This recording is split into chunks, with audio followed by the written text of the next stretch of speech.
大家好，我戴镜子的话筒的来财偏偏，欢迎来到很久没更新，一更新就是硬货的偏偏选社。影视界最会做梦的导演是谁？是把张柏芝当风筝放的陈凯歌，还是把高概念玩明白的流浪密码诺兰，又或是没对白都能拿去申遗的姜文？偏偏觉得最会做梦的导演非大卫林奇莫属。今天我们要讲的电影就是号称大卫林奇最烧脑、最难懂的作品《穆赫兰道》。在开始所谓的主线故事前，我先给大家讲3个奇怪的小故事，就当开胃小菜了。第一个故事，日落大道的温奇餐厅，浓眉哥正和他的朋友聊起自己做的一个噩梦。梦里的他在午夜时分来到了这家餐厅，而朋友就站在收银台旁边。梦里的俩人都很害怕，因为他们知道在餐厅后面的小巷子里有个非常可怕的男人。为了消除自己的恐惧，浓眉哥特意叫上朋友来到餐厅，看看那个可怕的男人是不是真的存在。朋友想，那就去看看呗，随后起身结账。浓眉哥的心里咯噔一下，因为朋友站的位置和他梦里看到的一模一样。二人离开餐厅，路过一台公用电话，距离餐厅后的拐角越来越近，浓眉哥的心跳也越来越快，头上就像开了水龙头，冷汗哗哗往下流。前方高能，公屏们把兄弟带来护体上。浓眉哥一句卧槽如鲠在喉，居然就这么活活吓死了。第二个故事叫五星杀手。一间办公室里，小胡子和长毛谈论着昨晚发生在穆赫兰道的车祸，也不知道车祸有啥好笑的，两人都乐不可支。小胡子突然问道：“你桌上的黑色笔记本，不会就是那本笔记本吧？”得到肯定的答复后，小胡子毫不犹豫给长毛开了脑洞。没错，小胡子是个杀手，长毛正是他的目标。小胡子这样伪造成长毛自杀的假象，冷不丁的手枪走火了，子弹穿过墙壁，射中了隔壁的胖阿姨，场面一度十分尴尬。小胡子只好去隔壁灭口，却高估了自己的战斗力，一波未平，一波又起。小胡子好不容易把胖阿姨拖到隔壁，这一幕却又被清洁工看到了，他只好又射杀了清洁工灭口，却又不小心打爆了清洁工临死前启动的吸尘器，触发了火灾警报。小胡子无奈，赶紧拿起黑色笔记本，在警铃声中翻窗逃走。小胡子得手后没有藏起来，而是四处打听某个深色头发的憔悴女人的下落。第3个故事的主角是一个名叫墨镜哥的倒霉导演，他是炙手可热的新锐导演，由他执导的新片正在筹备阶段。众多一线女星为了女主角抢破了头，可投资人一定要用不知名的小演员卡姐当女主。墨镜哥急了，他的灵魂可以玷污，但艺术不能亵渎，然后他就被辞退了。墨镜哥越想越气，找到了投资人的座驾，抡起了和折凳齐名的神秘利器高尔夫球杆。现在的墨镜哥只想回家搂着老婆好好睡一觉，然而回到家走进卧室这一看，吓一跳，原来是偷情啊，还以为走错门了呢。墨镜哥翻出老婆的首饰盒，去仓库拿起乳胶漆就往里倒，和追来的老婆扭打在一起。短短1个小时，墨镜哥经历了失业，被老婆戴绿帽，还被第三者揍了一顿，顿感生活的大落和大落真是太不讲道理了，便开车离开了自己家。墨镜哥刚走不久，就有一个壮汉来家里找他回去拍戏，受到了墨镜哥的老婆和猛男第三者的热情款待。此时无家可归的墨镜哥还不知道有人替他出了口恶气，暂住在朋友开的汽车旅馆里。屋漏偏逢连夜雨夹雪，墨镜哥被告知他的银行账户余额不足，信用卡也被冻结了。墨镜哥一脸蒙圈，赶紧打给秘书。秘书表示刚有个牛仔哥找过他，说墨镜哥破产了。秘书肯定不信啊，就去银行查了一下，你猜怎么着？嘿，你还真破产了。秘书觉得这事肯定和神秘的牛仔哥有关。不久前，牛仔哥打了电话约墨镜哥见上一面。尽管心里1万个不乐意，墨镜哥还是来到约定地点，他倒要看看对方究竟是个什么来头。随着电灯亮起，牛仔哥突然从阴影中现身。经过一番寒暄，墨镜哥试图直奔主题，问牛仔哥为啥要冻结自己的账户。牛仔哥慢条斯理地说道：“一个人的态度会影响到他的人生。”墨镜哥联想起今天的遭遇，不加思索地表示同意。他傲慢与自以为是的态度，酿成了今天的一系列悲剧。牛仔哥让墨镜哥明天回去复工，找几个人来面试女主。看到卡姐的照片时，你就说就是她了。如果墨镜哥照做，就能再见牛仔哥一面；如果他搞砸了，那就会再见牛仔哥2次。随着灯光熄灭，牛仔哥也消失得无影无踪，就像从来没有出现过一样。听完这3个小故事，有些小伙伴可能都懵了，这都啥跟啥啊？别急，谜底最后揭晓。现在让我们进入穆赫兰道的主线故事。深夜，一辆黑色轿车行驶在穆赫兰道上，红色的尾灯和深邃的夜色象征着危险与未知。车后座是一名黑发黑眼睛的美女，我们就叫她小黑。车到中途突然停下，司机掏出手枪让小黑下车。正在这时，迎面驶来一群飙车党，正好和轿车来了个掐头去尾的亲密接触，其他人死伤惨重，小黑也撞到了脑袋，他居然失忆了。小黑本能地朝着远方灯火辉煌的城市走去，踉踉跄跄地走到入了大道，便再也支撑不住了，昏倒在一所豪宅外的草丛里。2名警员闻讯赶到车祸现场，找到了小黑遗落的耳坠，猜到有人生还，立即展开搜索。小黑的失踪也同样惊动了黑帮大佬，他下令全城搜寻小黑的下落。看来这小黑不是一般人啊，第二天一早，小黑醒了，他发现住在这个豪宅的红姨正在往外搬东西。奇怪的是，红姨眼睁睁看到小黑进来，却仿佛视而不见。花开两朵，各表一枝。我们的女主小白终于登场了，她独自来到洛杉矶，打算去好莱坞逐梦演艺圈。小白和同行的旅客一对老夫老妻道别，去往姨妈红姨家暂住。可刚和小白分别，这老两口子就变得十分诡异。小白来到了红姨的豪宅，受到了管理员的热情招待。管理员名叫 Coco， 平日里非常苛刻，住户们的私生活 Coco 都要仔细 Coco。小白在屋里闲逛，正好撞见小黑在洗澡，顿时心下狂喜。毕竟是亲姨妈，不光留了房子，还留了妹子。小黑车祸失忆，根本记不起自己叫啥，便根据海报上的电影明星随便胡诌了个名字。双方进行了一番自我介绍。小黑因为车祸伤到了脑子，不一会儿就沉沉睡去。小白在给红姨打电话报平安。红姨曾经也是影视圈里的小花，如今年纪虽然大了，但人脉也广，为小白安排了一场试镜，催促他抓紧时间背台词。但小白很淡定，他笃信自己终将成为电影明星。这份淡定很快荡然无存，因为小白从电话里得知，红姨根本就不认识小黑。一听家里来了陌生人，红姨让小白赶快报警。可面对哭得梨花带雨的小黑，小白又怎么下得去手？他突然想起小黑的随身皮包，里头可能有身份证吧？可打开皮包一看，俩人都愣住了。小皮包里满满当当塞的全是一沓一沓的钞票，还有一把蓝色的钥匙。看到这里，你肯定会猜，小黑一定是黑帮大佬的情妇，这是带着大佬的钱和宝贝逃了出来。别着急，咱们接着往下看。小黑不知道这笔钱是哪来的，更不知道他为啥要带着这笔巨款，只依稀记得车祸发生在穆赫兰道，二人商议决定先把那笔钱藏在壁橱里，当务之急是帮小黑恢复记忆。俗话说有困难找警察，黑白二人来到了附近的餐厅，用公用电话向洛杉矶警局打听昨晚穆赫兰道车祸的消息。新鲜的小伙伴肯定发现了，他们去了餐厅，正是第一个之前故事里浓眉哥被吓死的那家。小白从警察口中得知，昨晚穆赫兰道上果然发生了车祸，但警察对详细信息守口如瓶，报纸上也没有相关报道。眼看线索即将中断，小黑看着女服务生的胸牌，终于回忆起了一个名字——戴安·塞尔温。小黑以为自己就是戴安，便赶紧翻找起电话黄页。可能有些年轻的小伙伴没见过，也不知道啥是黄页。黄页最早出现于1886年，美国威斯康星州，由黄色纸张印制而成，因而被称为黄页。可以粗暴地理解为记载着地区内所有人的联系方式、家庭住址等信息的巨型号码簿。可小黑通过黄页上的号码打过去，答录机里却传来了陌生的声音。小白劝小黑别灰心，既然他能想起戴安这个名字，就说明这个叫戴安的女人肯定和小黑关系匪浅。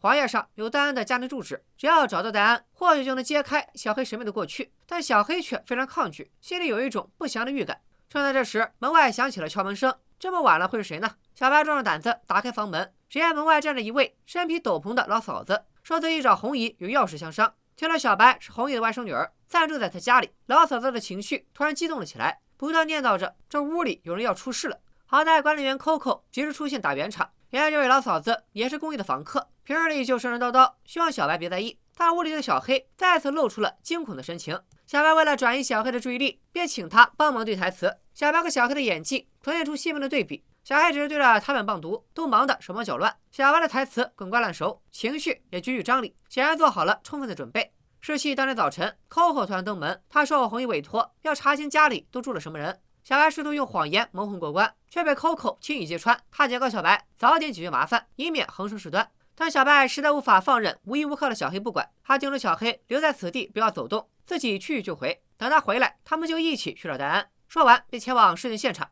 事情现场和小白想象中的大相径庭，从制片人、导演到演员，所有人都非常的友善，仿佛小白不是来试镜的，而是来参加家族聚会的最受宠的小女儿。开始试镜之前，导演给小白一句忠告：和小白演对手戏的男演员，他的态度略显轻浮，却在这里接触时处处留有余地，显然是个老江湖了。反倒是小白非常入戏，一把抓住男演员的手就往自己屁股上按。小白的这次表演，居然在之前和小黑对戏的基础上，又多演出了好几个层次，请大家把专业打在公屏上。小白出色的演技、对角色的深刻理解和收放自如的情绪，硬生生把一部烂片演成了神作，获得在场所有人的一致好评。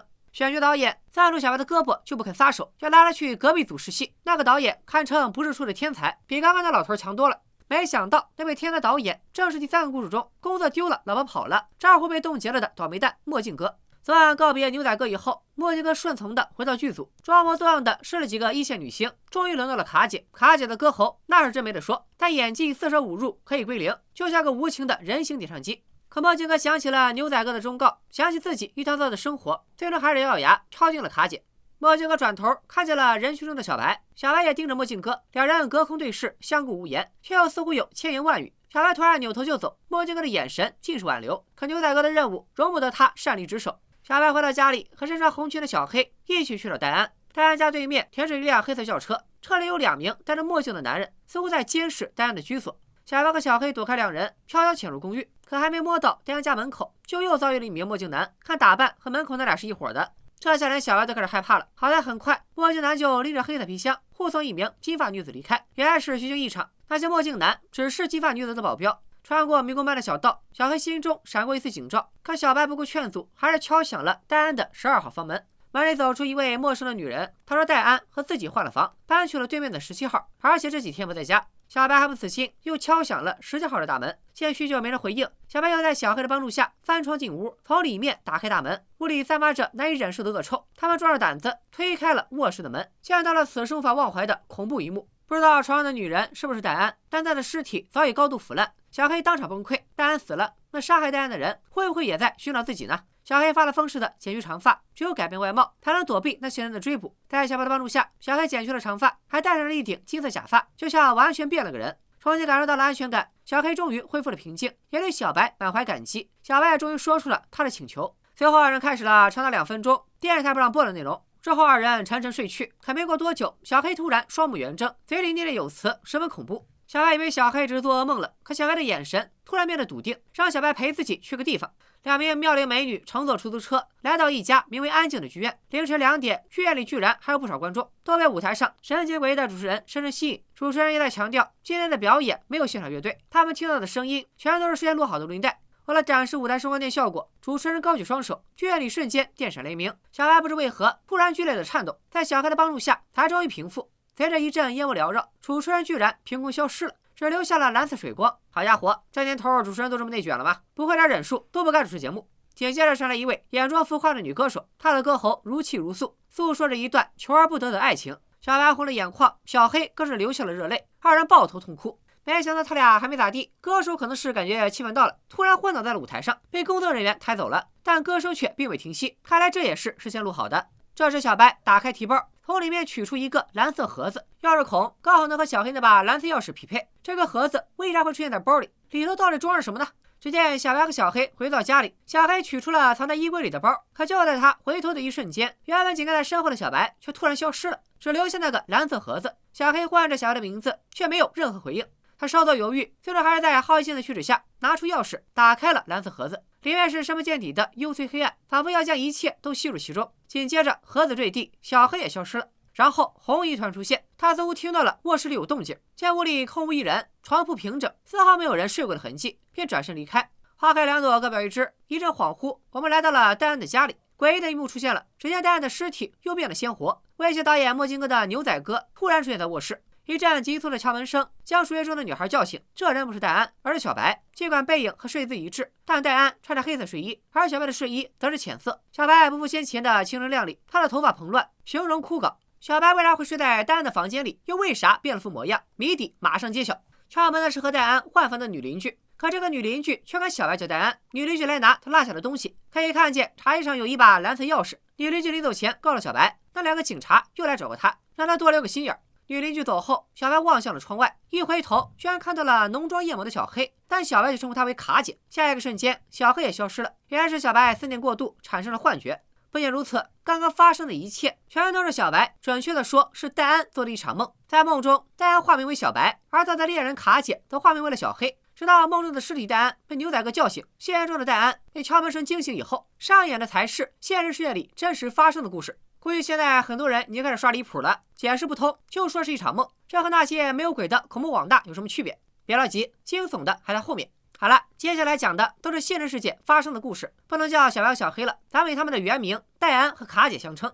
原本戴安和卡姐是一对青年演员，也是一对同性恋人，可卡姐却傍上了青年才俊墨镜哥。看着墨镜哥给卡姐讲戏，讲着讲着还亲起了嘴，戴安妒火中烧，绿得发光。他将圈自己的卡姐拒之门外，从此2人的关系日渐疏远。戴安也因失恋变得萎靡不振。某天，戴安接到了卡姐的电话，邀请他来穆赫兰道6980号参加派对，还特意派车来接戴安。可车到半途突然停下了，司机让戴安下车迎接惊喜。树林中走出一位黑衣美女，正是戴安日思夜想的卡姐。她带着戴安抄近道，来到了派对现场。戴安也见到了墨镜哥和他的妈妈 Coco。原来在现实中，她不是什么公寓管理员，而是导演墨镜哥的妈妈。在派对上，戴安向众人分享自己的经历。他来自加拿大一座小镇，姨妈去世后，戴安带着部分遗产来到好莱坞逐梦演艺圈。在实习的时候结识了卡姐，两人性格相投，成为了好友。相比于无人问津的戴安，卡姐算得上炙手可热的大明星。她被导演看中，靠一部戏一炮而红。在卡姐的帮助下，戴安也得到了一些小角色。戴安这边惨兮兮，可卡姐却忙着和墨镜哥谈笑风生，还和另一个女人接吻。大家可以发现，这个女人和前面梦中的卡姐一模一样。具体为啥，咱们最后再分析。总之，大家现在才明白，自己说不定连小三都算不上，很可能只是小四小五。他内心的妒火再度熊熊燃烧，甚至忍不住流泪。倒是 Coco 一直从旁安慰着他。万万没想到，墨镜哥居然在这个节骨眼上宣布了和卡姐的婚讯。下一秒，戴安突然又坐在了温奇餐厅里，显然刚刚都是他的回忆。戴安注意到打包餐盘的服务员胸牌上写着“小白”2字，正是梦中戴安的新名字。他对面坐着一位带着黑色笔记本的男人，此人是一名杀手。戴安对卡姐因爱生恨，居然要雇佣杀手杀他。杀手收下戴安的钱，约定事成之后，他会把蓝色钥匙交给戴安，戴安会从餐厅后的乞丐手里拿到想要的东西。这时未来方向，一个长着浓眉的男人恰好看向了戴安这边。不久后，小白果然收到了蓝色钥匙，却无法接受小黑已死的事实，迟迟不敢去拿盒子。于是围墙后的乞丐和蓝色盒子就成了他梦魇的一部分。这时门外传来急促的敲门声，恐怖的一幕出现了。只见梦中小白在飞机上遇到的老头老太太变成了微缩版，从门缝里闯了进来。在繁华夜景中，开头的剪影再次出现。不过这次陪伴在小白身边的人不再是老两口，而是戴着金丝假发的小黑。穆赫兰德的故事也就此落下帷幕。想必大家看到这里，多少都有些蒙圈。我现在按照时间顺序，重新把这个故事给大家讲一遍。穆赫兰德的故事大致可以分为现实和梦境两部分。戴安是一个追梦少女，来好莱坞打拼，在实习过程中认识了演员卡姐，二人相恋。然而卡姐通过那部戏一炮而红，很快就成了大明星，而戴安还在跑龙套，二人之间的隔阂越来越深。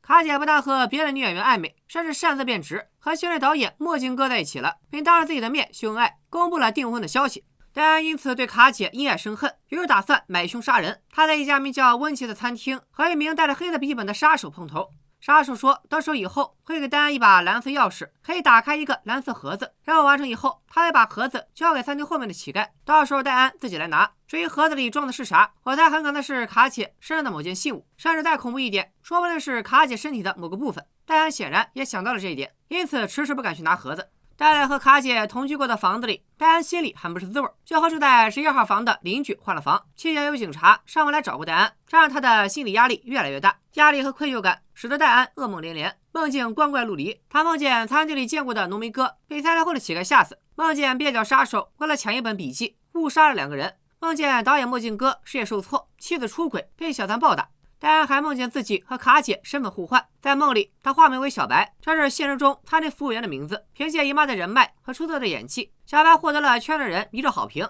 而卡姐成了失忆无助的女演员小黑。小黑的名字则来自海湾上的女明星。为了帮小黑找回记忆，二人来到某公寓，寻找名叫戴安的女人，却在11号房里发现了一具疑似戴安的女尸。经历了一系列冒险，小白和小黑坠入爱河。然而美梦从他们走进一家名叫寂静的剧院开始，逐渐走向崩塌。演员们怪诞的表演，歌手动情的歌唱，字字泣血的歌词，让化身小白的戴安意识到这不是真的，这是梦。他从包里摸出个蓝色盒子，随着化身小黑的卡姐用到把蓝色钥匙打开盒子，梦境也接近尾声。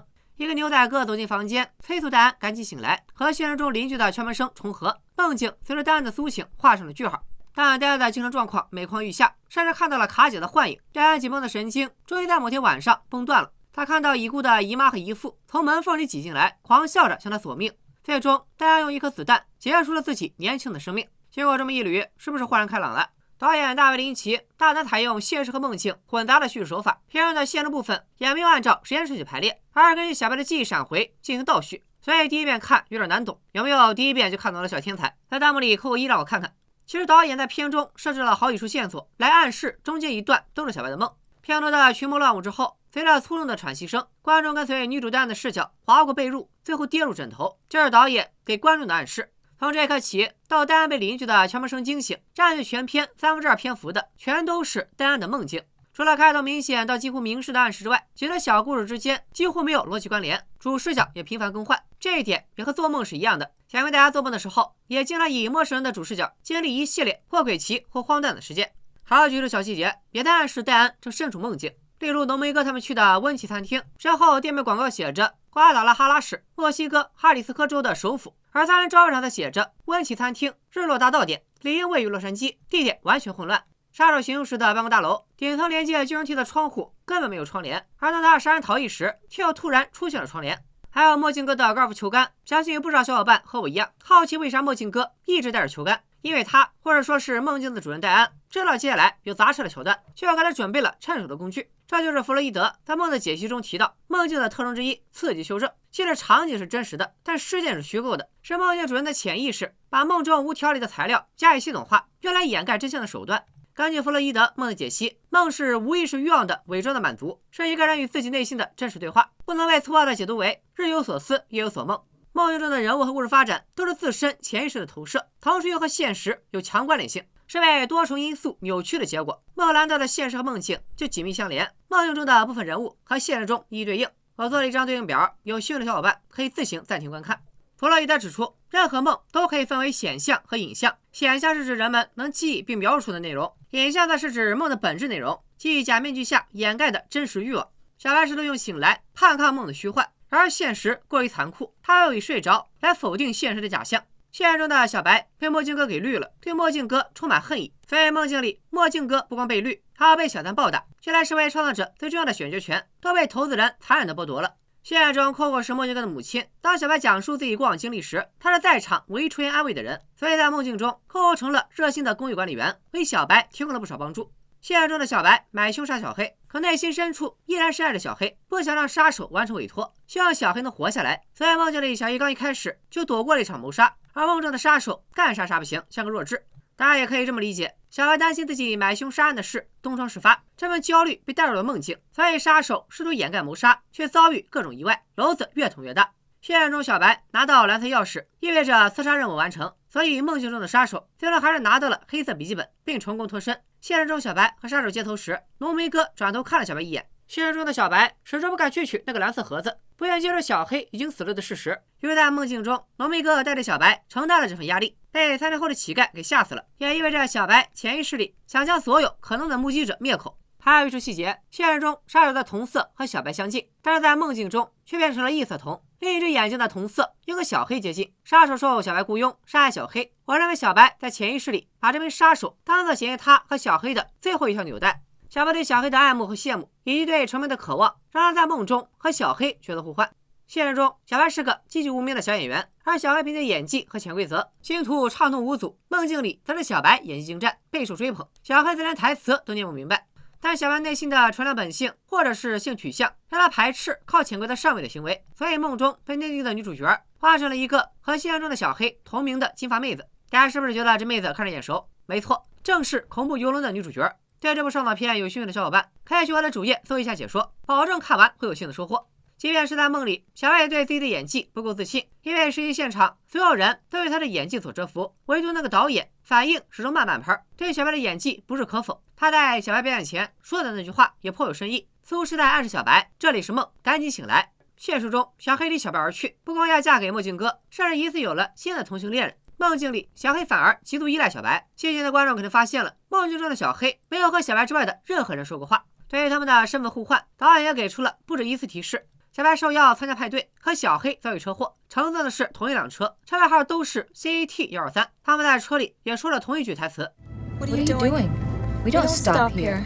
小黑带着小白走捷径到墨镜哥的家，梦境中的小黑穿过树丛抵达住宅区，他们走的也是同一条路。小白在梦中试戏的电影，正是现实中小白认识小黑时试戏的那部电影。这部电影同时也是小黑演艺道路的转折点。通过这部电影的精彩表现，小黑才得以一炮而红，攀上了新锐导演墨镜哥。小白给小黑戴了金色短假发，二人的形象再次重合，这是导演给出的最明显的暗示。不仅如此，梦的解析中也指出，梦会用具体的形式代替抽象的欲望。例如梦境中飞机上偶遇的老夫妻，对应着现实世界里小白真正的姨妈和姨父。因为小白在派对上介绍个人经历时，曾提到他的姨妈家里长大，赢得过吉德巴舞大赛冠军。而片头的吉德巴舞画面前景出现了他和老夫妻的合影。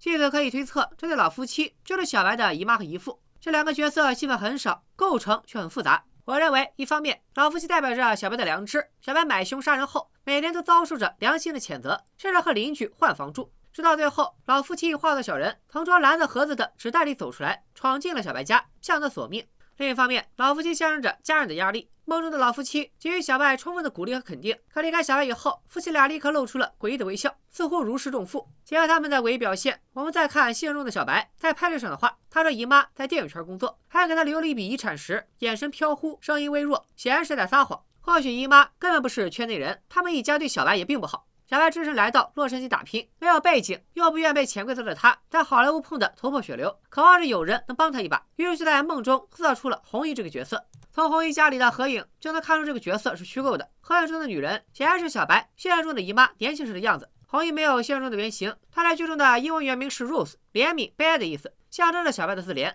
我看到有脑洞大的网友发现，露丝姨妈拆开就是 A and Truth， 暗示这一切都是不真实的梦境。不过首字母 U 是元音字母，前面应该是安而不是觉得这是故事解读的口译，觉得有理有据的口二。片中最神秘的角色当属那个长得像外星人的牛仔哥了。他在片中一共出现了3次，第一次作为大佬的打手，威胁墨镜哥选卡姐当女主；第2次叫醒梦中的小白；第3次则是在现实世界，牛仔哥作为一个路人和小黑的新欢擦肩而过。我认为牛仔哥象征着小白在派对上产生的一系列情绪的集合。牛仔哥和墨镜哥的前妻共同构成了对墨镜哥的折磨，同时牛仔哥也意味着剥离。现实世界中，他和疑似小黑新欢的女子擦肩而过，宣告了小白身为小黑的同性恋人，这最后一层身份也被剥夺了，也意味着明末破灭，被迫面对现实。牛仔哥叫小白起床，第一次看到了身穿深色睡裙的背影。黑片之后，床上的女孩变成了腐尸，牛仔哥神情沮丧地离开了，因为他意识到小白已经走不出破灭的美梦了。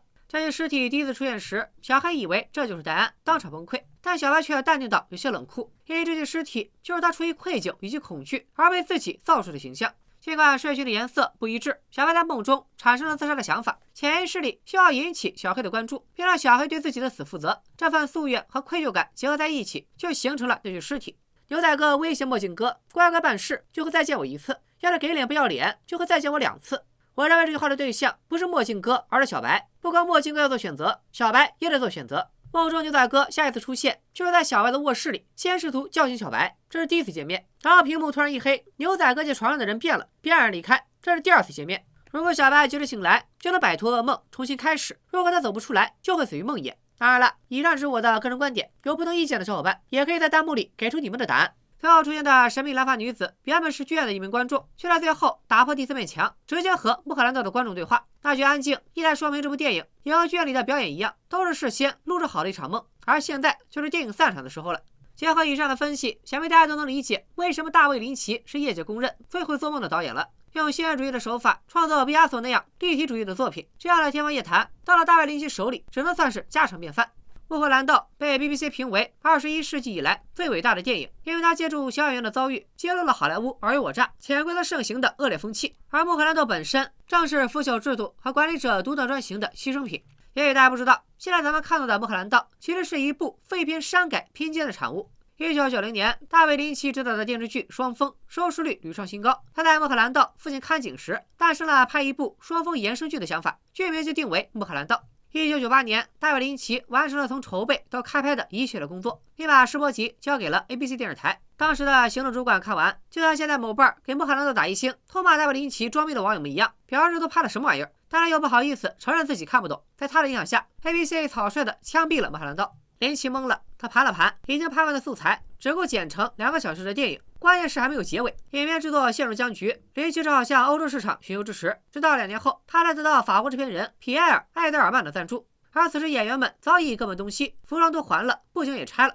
林奇不得已只好改动了1/3的剧本，又补拍了部分镜头，将电视剧剪辑为电影，这才有了我们现在看到的穆赫兰道。大家是不是在想，要是能看到当年的样带就好了？哎，我这儿刚好有一份，可惜清晰度实在令人着急，再加上没有英文字幕，就不给大家放原片了。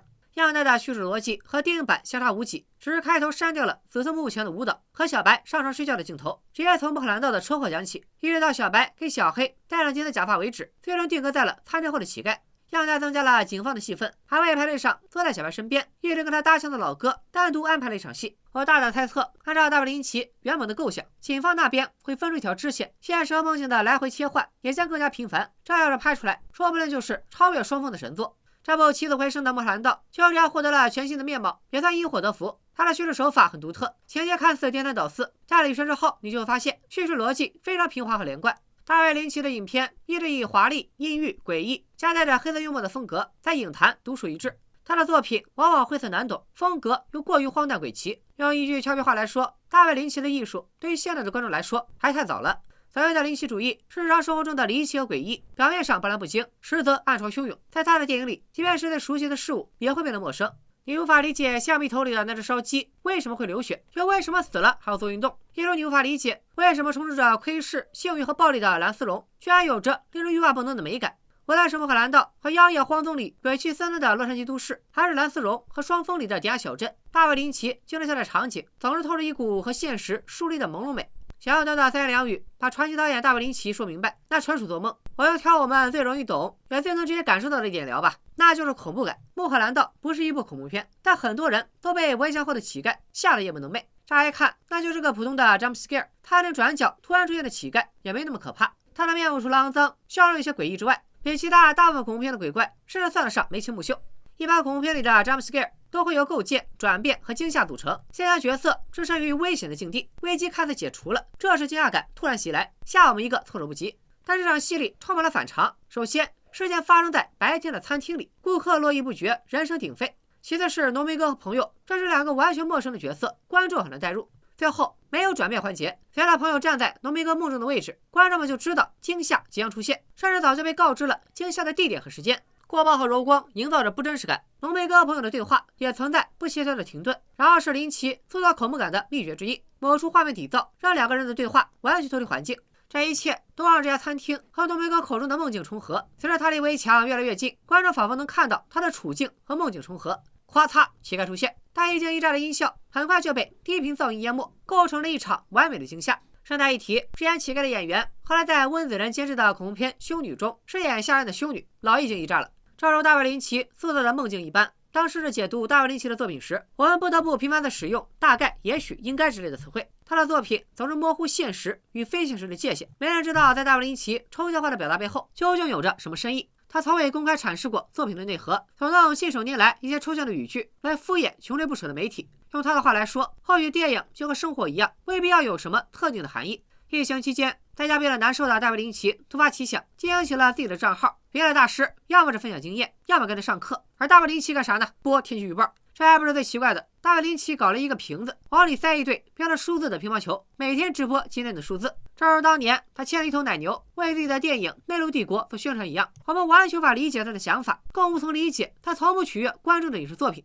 正如林奇本人所说，观众就不该去解读，更不该像我这样综合视频层层解析。他认为电影和音乐是一样的，很难说出一首歌好在哪，可就是特别喜欢。大卫林奇的电影就像是甜甜圈，只有吃进嘴里才能品味出它的美味。那么林奇主义就是甜甜圈中间的窟窿。大卫林奇希望观众多关注作品本身，别整天没事瞎琢磨的洞有多大多圆。本期编剧形式推荐作品《穆赫兰道》，创业指数9.0，我反正没见过谁拍做梦拍的这么想做梦。逻辑指数8.0，一旦接受了这个设定，逻辑一下就全通了。悬念指数8.0，说句实话，全片最大的悬念是去哪找未删减版。反转指数8.5，全靠观众自己脑补。烧脑指数9.0，诺兰的击碎片我一遍就看懂了，这电影起码得看3遍，烧脑程度不输信条。豆瓣评分8.4分，IMDb评分7.9分，片片给出的悬疑精湛值8.8分，必看神作。除了《穆赫兰道》之外，大家还有哪些想看又看不懂的悬疑片？欢迎在弹幕评论区告诉我，一定给你们安排上。今天就说这里吧，拜了个拜。